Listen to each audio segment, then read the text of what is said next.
நண்பர்களே, நாம பார்த்துக்கிட்டு இருக்கிறது வேற ஏதோ எரியக்கூடிய பொருள் ஒன்றும் நினச்சிக்கிறாதீங்க. இது வந்துட்டு பார்த்தீங்க அப்படின்னா, நாம சாப்பிடக்கூடிய குழந்தைகளுக்கு நாம விரும்பி ரொம்ப ஆசைப்பட்டு வாங்கக்கூடிய லேஸ், லேஸ் குர்குரே. இதில் இருக்கக்கூடிய பிளாஸ்டிக்ஸும் இதில் இருக்கக்கூடிய கார்பனேட் பண்ணக்கூடிய கேஸும் வந்துட்டு பார்த்தீங்கன்னா எப்படி பற்றி எரியுது பாருங்க.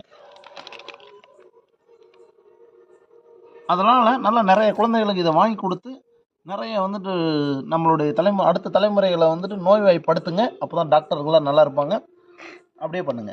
மிக்க நன்றி. கேன்சர் வரும், அவங்களுடைய தொழில்கள் வந்துட்டு பார்த்தீங்க அப்படின்னா நன்றாக வந்துட்டு செழிக்கும். நல்ல முறைக்கு வந்துட்டு செய்யுங்க. அதுக்கு ஒரு சின்ன உதாரணம் தான் இது. முழுசாக பார்க்குறதா பாருங்கள், எப்படி அப்படியே மெல்ட் ஆகி நிற்குதுன்னு பாருங்கள். எரிஞ்சு சாம்பலானா கூட பரவாயில்லைங்க. அதில் பிளாஸ்டிக்ஸ் எந்த அளவுக்கு இருக்குன்றதை நீங்களே பாருங்கள்.